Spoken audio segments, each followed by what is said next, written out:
Ok, bem, vamos passar à seleção.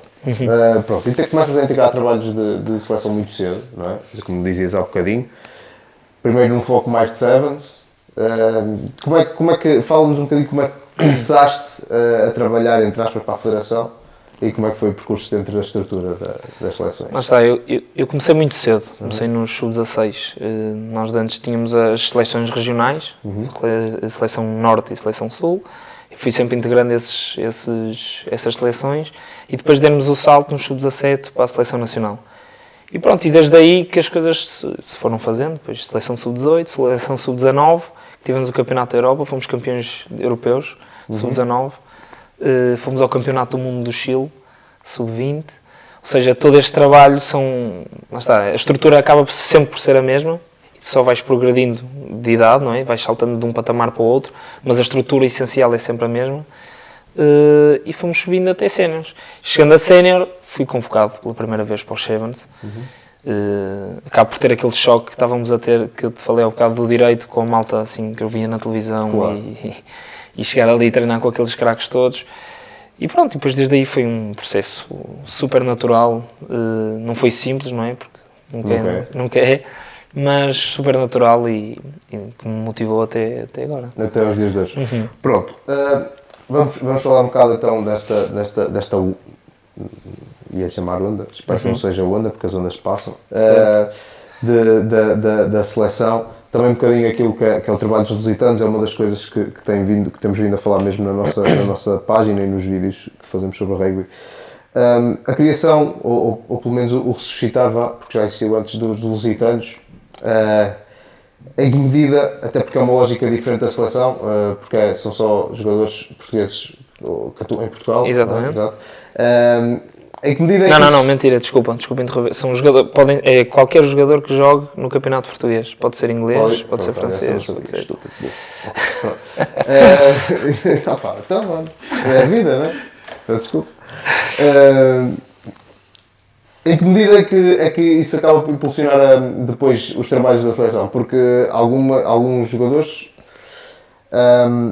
é claro que muitos lobos acabam por estar ali, como é o teu caso, mas também há muitos que começaram nos lusitanos e depois saltaram para lá. Exatamente.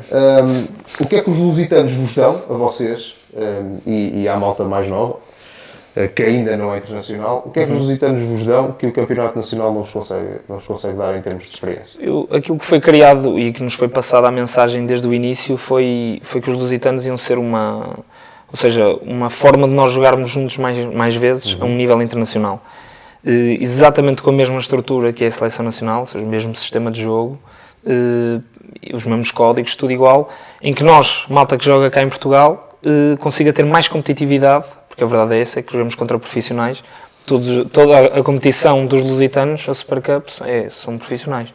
Malta da Geórgia, são duas equipas georgianas, uma romena, tudo malta profissional. Uma israelita, que agora foi à final, tudo profissionais. Ou seja, isso também nos dá um estofo diferente e o objetivo foi exatamente esse, foi fazer ali uma equiparação àquilo que vai ser, ou aquilo que vão ser os testes que vamos ter pela Seleção Nacional.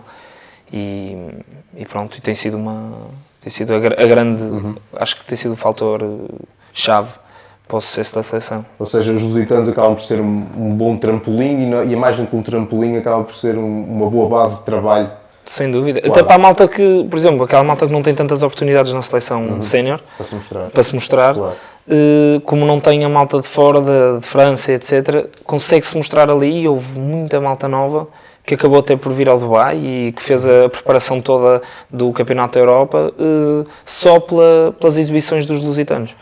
E isso é muito bom de ver, porque é malta que ninguém sabe que existe, às vezes até não são chamados ou não seriam chamados para a seleção porque saindo do clube ou não têm lugar ou não se conseguem mostrar o suficiente, e ali nos lusitanos é claramente um espelho, ou seja, um leque de... Ou seja, no fundo, aqueles jogadores que estão tapados eventualmente por alguém que chega do top 14 ou assim, consegue-se mostrar num palco mais internacional. Exatamente. Em termos de resultados, as coisas têm corrido bem, se bem que, por exemplo, o ano passado, na anterior, chegamos à final e perdemos. Este ano foi na meia-final. somos sempre favoritos. É assim, nós e a Geórgia, à partida, É sempre, não é? porque eles depois também fazem a divisão de grupos um bocadinho pela geografia do, não é? acho Nós que eu acho. jogamos, exatamente, e jogamos sempre com equipas aqui da Europa, são todos da Europa, mas Não, daqui mais perto de Portugal, e que acabamos por ser mais fortes, e depois apanhando um Israel e uma Geórgia, os jogos acabam por ser mais pesados. Mas sim, o ano passado chegámos à final, ganhámos um jogo contra Israel também, na meia-final, e o jogo com a Geórgia foi duríssimo, como é sempre. Sim, eu ia te perguntar se não achas que esta Super Rugby Europe Cup, não é? Assim se chama? Se não começa a ser um bocadinho desequilibrada. Eu pergunto isto porquê. Esta divisão Este-Oeste normalmente redunda sempre em meias finais. As meias finais do ano passado, se não me está a falhar a memória, foram iguais às deste ano. Iguais, sim. Ou seja, não há aqui E, por exemplo, os nossos jogos na fase de grupos, à exceção do jogo contra os espanhóis, também os resultados são muito desnivelados. Não começa a haver aqui um risco de um certo desequilíbrio que... Eu acho que não, porque, lá está, no outro grupo, por exemplo, vendo a diferença do ano passado para este, eles já têm mais duas equipas que deram competitividade até ao fim. Sim, os georgianos que foram campeões este ano perderam um dos jogos. Connosco acabou por... Este ano nós também acabamos por perder com os espanhóis, não tínhamos perdido no ano passado, ganhámos os 2 jogos. Ou seja, acho que as coisas vão evoluindo e mesmo as equipas, a holandesa e a belga, que são equipas teoricamente mais fracas, acho que vê-se uma evolução diferente, pelo menos da equipa holandesa. Nós demos-nos bem com a equipa belga, os 2 jogos, demos 95-0 nos 2, foi um resultado bom, mas de resto acho que estamos a evoluir, acho que as equipas também percebem um bocadinho, quando se joga mais vezes contra equipas mais fortes, acho que existe ali uma adaptação melhor e pronto, e estamos a falar de uma alta profissional que vai acabar por dar o salto, e jogando contra nós também vai equilibrar as coisas. Ok, seleção. A seleção está no Mundial, né? Felizmente. O percurso foi complicado. Já por 2 vezes isto foi tema em outros vídeos, e eu digo sempre a mesma coisa, e coloco essa mesma questão. É um percurso quase feito de segundas vidas, ou seja, a Espanha comete outra vez erros a nível burocrático, fica outra vez de fora, nós temos uma segunda oportunidade. E mesmo o nosso apuramento, aquela parte dramática no fim, acaba por ser segunda vida, porque nós entramos a ganhar, passamos para trás. Claro que isso não tira mérito, nenhuma, mas como é que é viver esse drama todo por dentro, não é? Por nós, os adeptos, sofremos, mas estamos cá fora. Certo. Por dentro, como é que é sofrer todo esse drama? Primeiro ficar fora, depois afinal não estar fora. E esse ficar de fora foi a desilusão de uma vida mesmo, porque nós sentimos uma mudança tão grande desde que chegou o Patrice, e toda a equipa técnica fez ali e connosco houve uma adesão tão forte que nós nunca tínhamos sentido antes, e criámos ali um núcleo de amigos, e que temos hoje em dia tão forte, que acreditámos tanto naquele objetivo que na nossa cabeça se calhar nem passava que nós não íamos ao Mundial. E aquele jogo com a Espanha, aquele último jogo, foi a desilusão. Aliás, aquilo foi um reflexo do que foram o ano anterior, que acabamos por perder com a Roménia em casa por 1 ponto, ganhámos por 13 a 8 minutos do fim. Sim. Vamos perder esse jogo. Vamos à Roménia uma semana antes, também vamos perder um dos piores jogos que fizemos pela seleção. E aquele jogo com a Espanha, ainda tivemos essa oportunidade, sabíamos que se ganhássemos à Espanha naquele jogo, e dava para ir ao Mundial. Mas eles foram claramente superiores. Se o jogo tivesse 200 minutos, nós não íamos buscar aquilo, na minha opinião. E pronto, foi uma desilusão grande, que acabou por dar numa alegria que... Ou seja, eu acho que o querer foi tão forte, obviamente que nada teve a ver connosco, não é? Isto foi mais uma questão burocrática. Mas quando surgiu esta segunda oportunidade, foi mesmo sentar-nos no balneário, olharmos uns para os outros e foi... Isto tem alguma coisa aqui, vamos dar a volta a isto. Lá no Dubai, a expectativa, pelo menos a nível internacional, daquilo que eu fui percebendo, toda a gente falava nos Estados Unidos, que a partir de sabiam eles, algumas pessoas falavam em Hong Kong também, quase ninguém falava em Portugal. Isto acaba por ser combustível. Completamente. Vocês entraram no primeiro jogo, foi Hong Kong? Hong Kong. Eu acho que, lá está, nós sempre fomos uns underdogs e acho que vamos ser sempre. E isso traz-nos um bocadinho também de leveza, porque não levamos com aquela pressão de... Temos sempre pressão, porque é a pressão interna e a pressão que os nossos treinadores fazem. Nós não íamos para ali para disputar jogos, nós íamos ali para ganhar, não havia outro objetivo senão ir ao Mundial. E aquilo acaba sempre por criar uma pressão nossa, mas de fora nunca tivemos esse peso, e isso também nos dá uma certa leveza e uma certa forma de... Pronto, até gostamos de ver as pessoas olharem para nós com uma forma assim de cima para baixo. E acho que até nos dão o fator surpresa, acaba sempre por vir ao de cima connosco, e às vezes para as equipas contra quem nós jogamos contra não há, ou seja, não conseguem dar a volta. E acho que Hong Kong foi um bocadinho isso. O jogo começou, sei lá, aquela ansiedade toda que começamos a perder, e de repente nós ganhámos aquele ânimo e fomos por ali fora e acabamos por conseguir um bom resultado. Depois com o Quénia também houve mudanças na equipa, fizemos um jogo incrível. E depois Estados Unidos, já sabíamos que era aquilo o adversário. Aliás, o calendário parece que foi feito de propósito. Não, eu não tenho a certeza, mas aquilo deve ser por ranking. E se for por ranking, faz todo sentido. Para deixar os dois melhores. Exatamente. O último jogo então, Estados Unidos, pronto, um jogo emocionante, um jogo que também não sou nenhum expert, mas dá-me a ideia que não deu para implementar o nosso tipo de jogo assim a 100%, fruto talvez da pressão, fruto também da maneira como eles também, aquilo é estudado, não é? Estudam já a fundo. Fala um bocadinho desse jogo, como é que é viver aquilo lá dentro? Foi um turbilhão de emoções, honestamente. O jogo começa logo com 3 pontos para eles, ou seja, começámos logo a perder o jogo, parecia que aquilo tinha começado já 3-0, mas foi muito difícil porque não parecia, mas a bola estava encharcada, estava tão quente e nós estávamos com o suor e lá está o nervosismo e a pressão. E o estudo eles acabaram por fazer imensa pressão na defesa, que não nos deixou jogar cá fora, que é onde nós somos bons, no terceiro canal.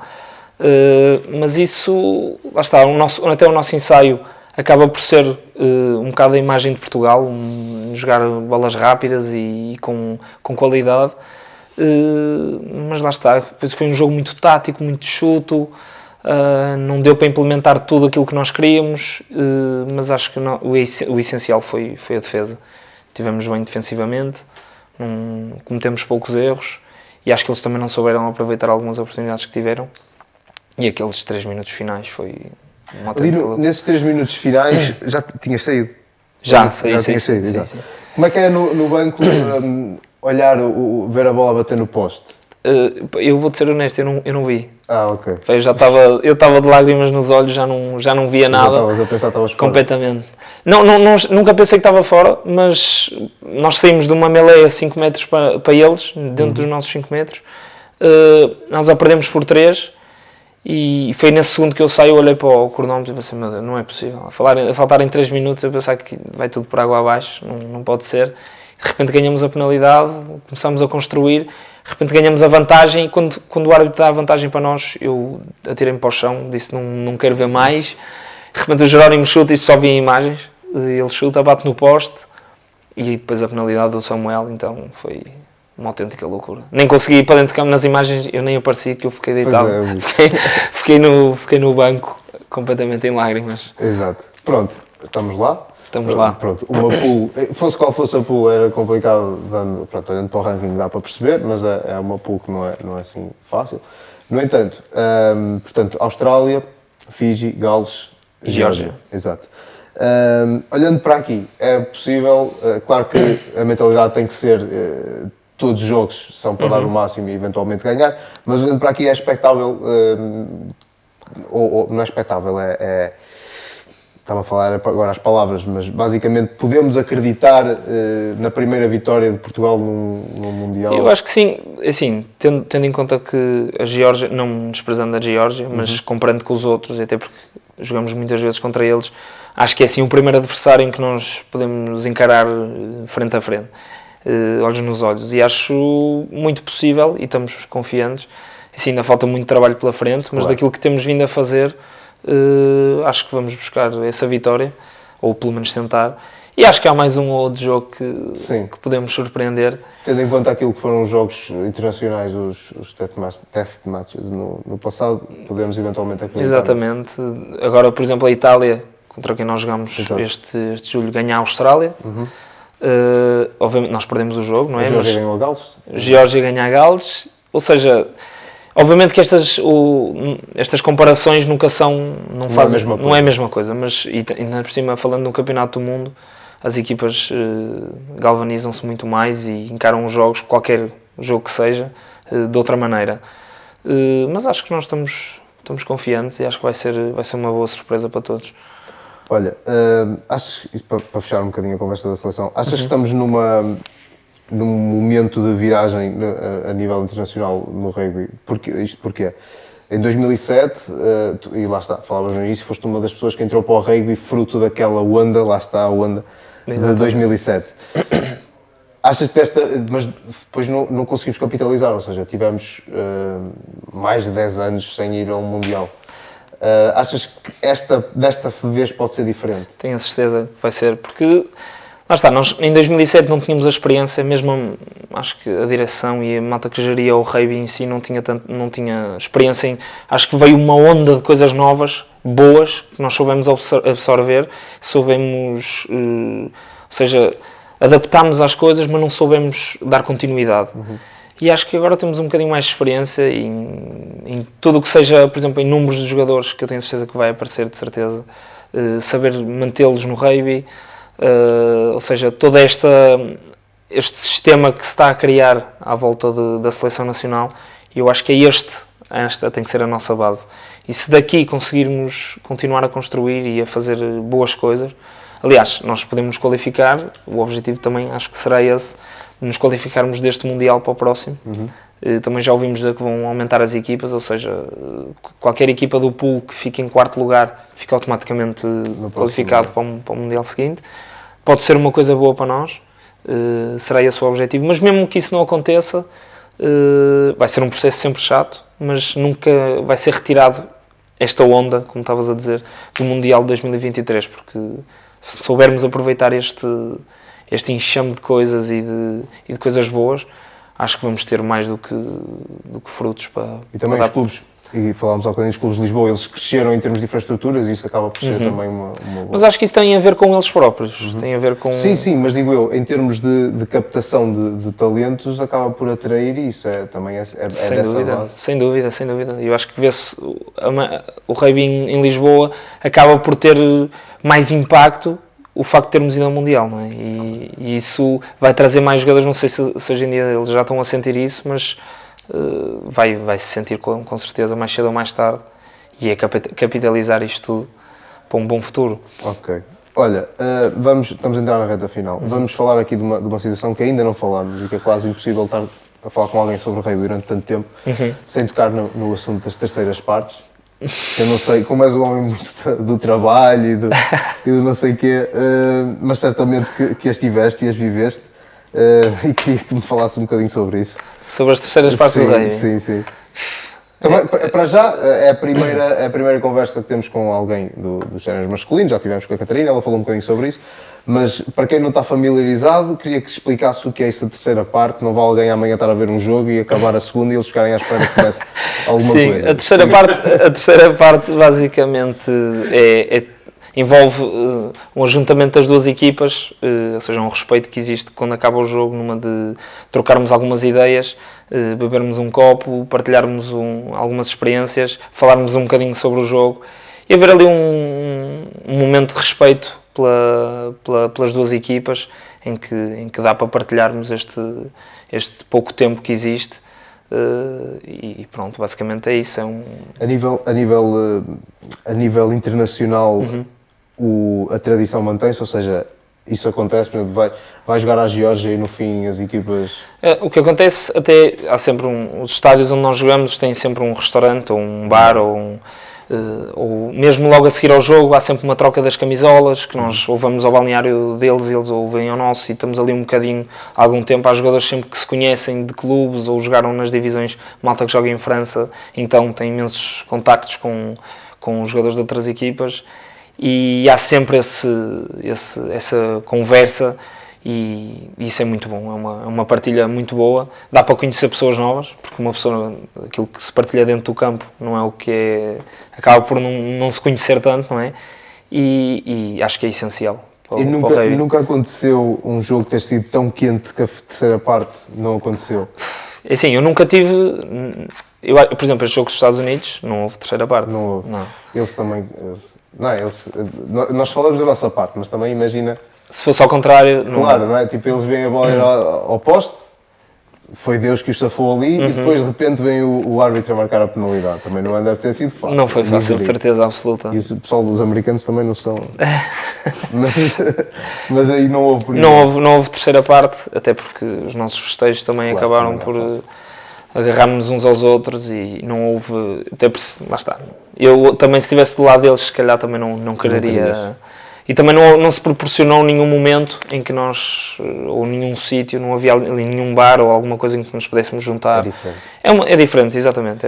Foi um momento especial. A nível nacional, nós sabemos que há jogos que, aliás, tu estiveste num dos episódios mais complicados, se calhar, da história recente. Mas, claro que aí não houve, não é? Quando foi aquele agregamento. Para mim é direito. Aí provavelmente não houve. É assim, não como uma manobra de equipa em que vamos todos para uma terceira parte, mas há sempre os jogadores que vão e que ficam lá e que acabam por falar. Porque nós, no fundo, em Portugal também, o campeonato é tão pequeno, toda a gente se conhece. Toda a gente se conhece, exato. E agora, hoje em dia, com a seleção, por exemplo, nós somos todos bons e mesmo amigos, e então aquilo um gajo acaba o jogo e vou ali partilhar, vou falar um bocadinho com ele e estamos um bocadinho juntos.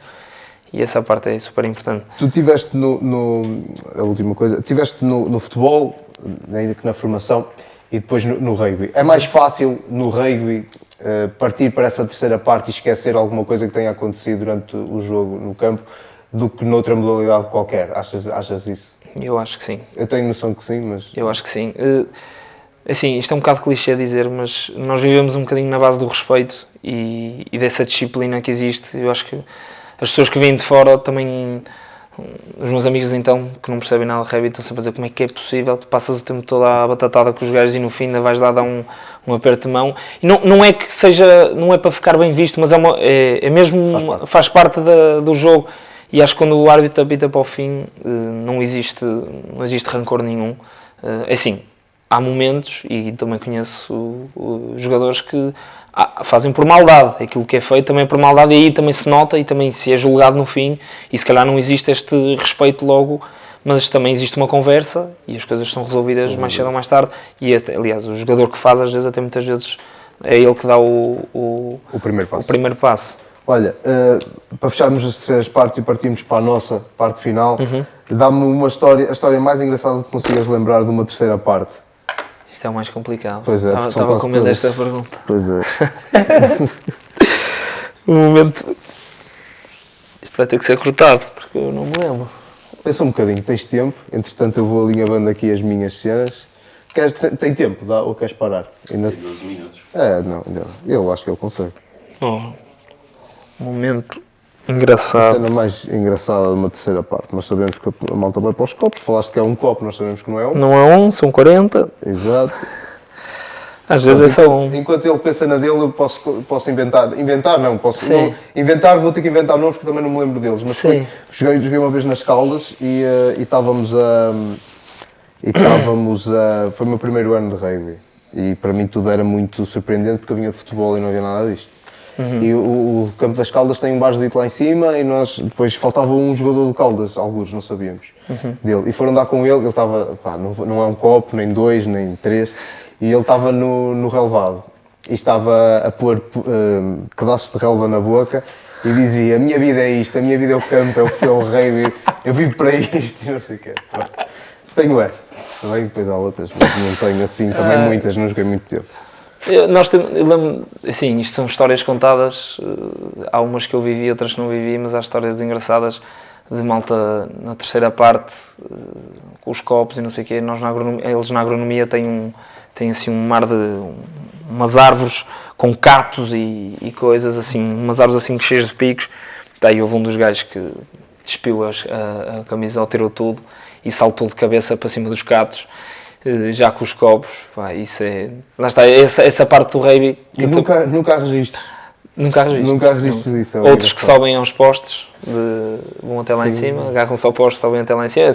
São estupidezes, não é? São, Sim. Isto é uma estupidez. Pode correr mal. Sim, depois tem aquelas terceiras partes, também nos aconteceu agora no Dubai, na terceira parte do jogo com os Estados Unidos, há sempre aquelas confusões de pancadaria e não sei o quê, mas não houve nada a sério, mas houve um gajo que dentro da discoteca que nós fomos, aquilo deu um motivo de riso, porque até foi o nosso treinador que estava a fazer um teatrozinho em cima de um banco para nós, estávamos todos a rir e ele, uma terceira pessoa que ninguém conhecia, foi-se lá meter com ele e aquilo teve tanta graça, só que o nosso treinador não achou graça nenhuma e aquilo deu meio confusão, então ele de repente ele queria bater em 30 gajos do rugby, então foi tipo meio a rir, o malta meio a rir, meio a sério, e sim, é isso, a malta não percebeu que aquilo era o contexto. Mas, assim, mais engraçado. Sim, mas só pela imagem do treinador, mas estava a falar do treinador principal? O treinador principal. Só pela imagem dele a fazer teatrinhos e já, porque é um tipo que normalmente tem um aspecto mais... Eu acho que a malta da seleção que vir isto vai perceber o que eu estou a dizer. Ok. Olha, nós aqui na fase final nós temos, é o Loureiro que trata disto, ele faz aqui uma série de coisas para te pedir. Algumas têm a ver com rugby e outras não têm a ver com rugby, as primeiras por acaso não têm. Não, a primeira e a segunda têm. Eu peço-te a resposta rápida, está bem? Pronto, vamos então começar por aqui. Uma comida. Arroz com carne picada. Uma música para ouvir antes do jogo. Jubel.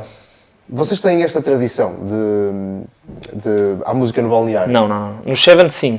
Nos Sevens existe, aliás, nós gastamos sempre dinheiro. Agora fui ao Campeonato do Mundo na África do Sul, de Sevens, em setembro, e comprámos uma coluna de propósito para termos no balneário, mas no 15 não, cada um ouve a sua, é tudo muito mais resguardado, mais individual, sim. Okay. O filme favorito?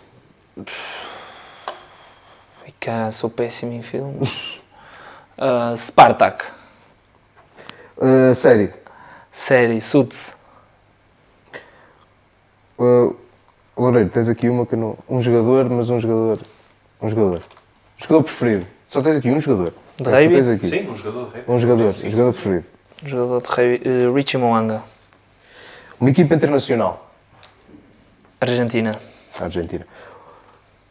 Aqui é que é o que ele... É a equipa que lhe dá mais gozo de jogar contra. Não, mas não é isso. Tens aqui outro antes. Então qual? Pedes um título. Sim, um título que ele conquistou. O título que deu mais gozo também. Tens que escrever também, não é, Loureiro? Um título... o título que mais gozo deu... Sim, tirando este da qualificação para o Mundial, não é? Que não foi um título, mas foi como se fosse. O meu primeiro campeonato nacional, pelo direito. Ok. Por alguma razão especial ou por ter sido o primeiro? Porque foi o primeiro e pelo jogo que foi. Foi um jogo bastante... Foi equilibrado, num dia de sol, num estádio nacional. Foi contra o Quedulo. Éramos os rivais. Rivalidade. Estamos à espera, que toque o telefone. E acabou por... Até marquei um ensaio, foi um momento... Para mim foi muito marcante. Depois, o jogo mais marcante. Eu diria este, contra os Estados Unidos. A equipa contra quem mais gostas ou gostaste de jogar? Itália. A Itália. E para fechar, aliás, a Itália, por alguma razão em específico? Honestamente, porque conseguimos olhar olhos nos olhos e durante o jogo tínhamos dificuldades, mas estávamos sempre a conseguir superar aquilo. E isso deu-me um gozo enorme. Obviamente que foi uma derrota, mas não soube a vitória, mas tivemos ali momentos muito bons em que hoje em dia olho para o jogo e penso, isto podia ter caído para o nosso lado. Isso dá-me imenso gozo, às vezes estas derrotas que dão contra equipas teoricamente superiores sabem a vitória, sim. Finalizado, um treinador que tenha marcado. Treinador que me tenha marcado, Pedro Neto. Foi um dos treinadores, assim, foi o treinador que mais tempo teve comigo quando eu era miúdo. Foi o meu segundo treinador do Sevens. Era uma pessoa exigente, mas ao mesmo tempo comigo era muito humano, tinha uma relação muito boa com ele e eu acho que ele não faz ideia, mas é uma pessoa que me marcou muito. Embalando na cena dos treinadores, e esta é realmente a minha última questão, que se calhar já até podia ter surgido mais lá atrás, que é, tu passaste pela seleção nacional, mesmo na seleção passaste eventualmente por vários treinadores. Nós tivemos treinadores portugueses, neozelandeses, agora temos este francês, e este é o que está a atingir o verdadeiro sucesso. O que é que tu sentes que este treinador traz que os outros não foram capazes de implementar? Eu acho que é a exigência profissional dentro de uma escala amadora. Ele não deixa, ou seja, ele encara isto como um profissional. Todos os jogadores para ele são iguais, sendo profissionais ou não, e o trabalho que tem que ser feito é igual para todos. E o detalhe, a análise de vídeo, que para mim é essencial, em que ele é completamente minucioso, ele vai ao pormenor, ao ínfimo pormenor, e isso faz toda a diferença depois para o campo. Eu acho que nunca houve nenhum treinador que ligasse tanto a isso como ele. Nós temos reuniões de 2 horas em que ele para o vídeo de 2 em 2 segundos a dizer que o meu pé devia estar ali em vez dali, que o braço devia estar mais assim em vez de assado. E isso, parecendo que não, no final das contas faz toda a diferença. E pronto, acho que é ele. Esta é a grande diferença dele para os outros. Pronto, é a nossa conversinha, não é? Muito obrigado. Obrigado pelo convite também. Obrigado ao Nuno pela disponibilidade. Muito bom estar aqui não com foi vocês. fácil, mas estamos aí. Peço muita desculpa de vir estragar o vosso monitor com a minha tromba, mas a verdade é que por um problema técnico a parte das despedidas não ficou gravada de forma adequada. Por essa razão, eu venho aqui muito rapidamente só aproveitar para agradecer mais uma vez ao Nuno Sousa Guedes, agradecer-vos a vocês por nos terem acompanhado, pedir que subscrevam o canal e agradecer especialmente ao Clube Porto Rugby por nos ter recebido naquele espaço espetacular, onde esperamos voltar brevemente. Quero desejar-vos a todos um excelente ano 2023 e que nos acompanhem como têm acompanhado até este momento. Até à breve.